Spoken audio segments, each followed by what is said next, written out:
তো এই ভিডিওটা দেখুন। গতকাল আবারও এক কাংলু যে ভারতে অবৈধভাবে ঢোকার চেষ্টা করছিল তাকে 72 হুডের কাছে পাঠিয়ে দিয়েছে আমাদের বিএসএফের জওয়ানরা। ইন্টারেস্টিং ব্যাপার হলো ঘটনাটা ঘটেছে পশ্চিমবঙ্গের কোচবিহার আর বাংলাদেশের লালমনিরহাট জেলার একদম সীমান্ত। এটা কিন্তু সেই এলাকা যেখানে গত 2 বছর ধরে পাকিস্তানের ইসলামিক গোষ্ঠী ঘাঁটি গেড়ে বসে আছে এবং এই এলাকায় বাংলাদেশ নিজেদের একটা এয়ারবেসকেও একসময় পাকিস্তান বা চায়নাকে হ্যান্ডওভার করার কথাও বলছিল।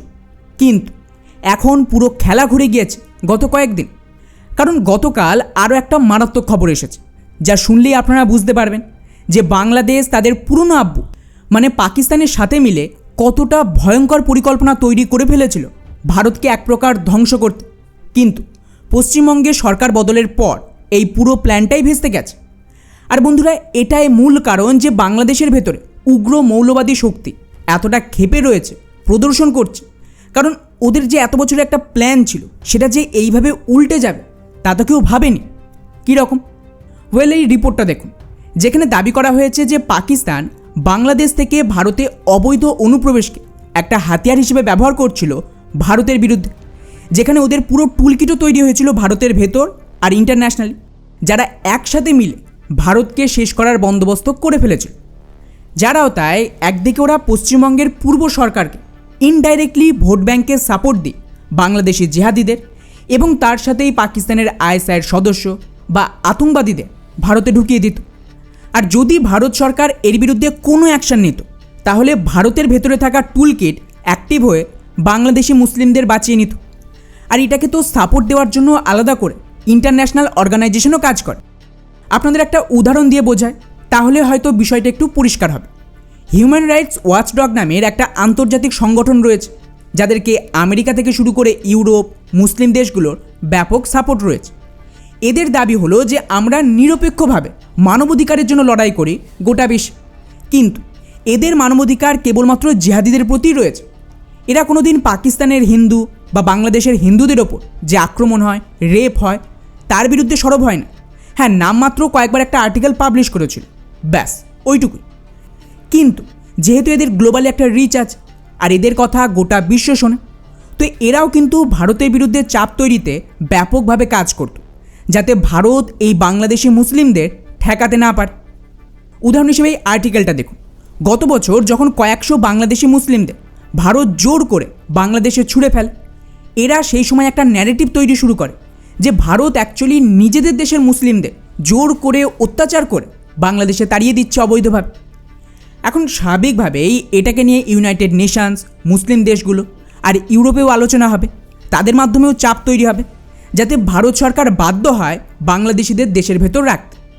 আর শুধু তাই নয়, এদেরকে সাপোর্ট দেওয়ার জন্য ভারতের ভেতরে গ্যাং কাজ করত, ইনক্লুডিং আমাদের সুপ্রিম কোর্ট। হ্যাঁ, ঠিকই বলছি, এই অবৈধ বাংলাদেশিদের সুপ্রিম কোর্টও সাপোর্ট দেয়। আর আমি এর প্রমাণ দিচ্ছি। মাত্র 6 দিন আগের এই ঘটনাটা দেখুন। ভারতীয় এজেন্সি আর ভারত সরকার মিলিতভাবে একটা ক্র্যাকডাউন চালায় যেখানে প্রচুর বাংলাদেশিদের গ্রেপ্তার করা হয় এবং যারা পশ্চিমবঙ্গ থেকে এই বাংলাদেশিদের ভারতে অনুপ্রবেশ করাচ্ছিল এবং ভুয়ো ডকুমেন্টসও তৈরি করছিল তাদেরকেও ধরে। আশ্চর্যের বিষয় হলো এদেরকে এনআই, যারা টেরর অ্যাক্টিভিটির বিরুদ্ধে কাজ করছে, তারা গ্রেপ্তার করেছিল। কিন্তু হঠাৎ করে এই বাংলাদেশিকে বাঁচানোর জন্য সুপ্রিম কোর্টে কেস করা হয় এনআইয়ের বিরুদ্ধে গিয়ে, এবং আমাদের এই অ্যান্টি টেরর অর্গানাইজেশন সাফ জানায় সুপ্রিম কোর্টকে যে এই অবৈধ বাংলাদেশিরা ভারতে টেরর অ্যাক্টিভিটির জন্য দায়ী। কিন্তু আমাদের সুপ্রিম কোর্ট কি রায় দেয় শুনবেন? সুপ্রিম কোর্ট এনআইয়ের বয়ানকে খারিজ করে দাবি করে যে অবৈধভাবে বাংলাদেশি মুসলিমরা বিনা ডকুমেন্টসে ভারতে এলেই সেটাকে আতঙ্কবাদী অ্যাক্টিভিটি হিসেবে দেখা যাবে না। জাস্ট ভাবুন, এটা আমাদের সুপ্রিম কোর্ট বলছে। আর এখানেই শেষ না, এরপর তো সুপ্রিম কোর্ট এই বাংলাদেশিকে বেল পর্যন্ত দিয়ে দেয়।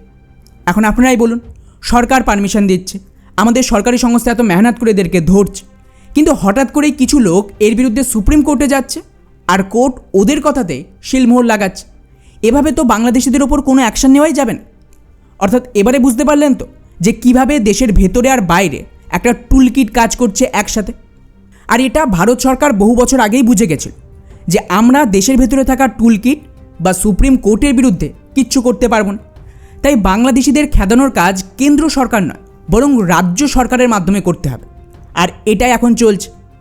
বিজেপি কী করে, ফুল ফোকাস পশ্চিমবঙ্গে জেতার ওপর লাগায় এবং নিজেদের একজন কট্টর নেতাকে ক্ষমতায় বসায়। আর তার সাথেই বাংলাদেশ সীমান্তে বিএসএফকেও খোলা ছাড় দিয়েছে, জেলও পাথারি ঠোকো। ফলে দেখতেই পাচ্ছেন ব্যাক টু ব্যাক এক একজন কাংলুকে ঠুকছে। যেখানে আগের দিন দুজনকে টপকেছে, গতকাল আরও একজনকে টপকেছে, যার নাম হলো খাদেমুল ইসলাম। বয়স কিন্তু মাত্র 25 বছর। উল্টো দিকে পশ্চিমবঙ্গের ভেতরে এবারে যে অ্যাকশান চলবে সেটা কেন্দ্র সরকার নয়, বরং রাজ্য সরকার নেবে। আর এর সুবিধা হলো রাজ্যের ল অ্যান্ড অর্ডার মেনটেন করার জন্য প্রচুর ক্ষমতা থাকে। তো এখানে সুপ্রিম কোর্ট খুব বেশি ইন্টারফেয়ার করতে পারবেন। উপরন্তু যাদেরকে ফেরত পাঠানো হবে তাদের ডিরেক্টলি সীমান্তে নিয়ে গিয়ে ছুঁড়ে ফেলে দেওয়া হবে। এবং এখন তো ফেন্সিংও লাগানো হচ্ছে, তাই বিএসএফের কাজে আরও সুবিধা হবে। কিন্তু শুধুমাত্র ফেন্সিং লাগিয়েও কিন্তু খুব একটা লাভ হবে না।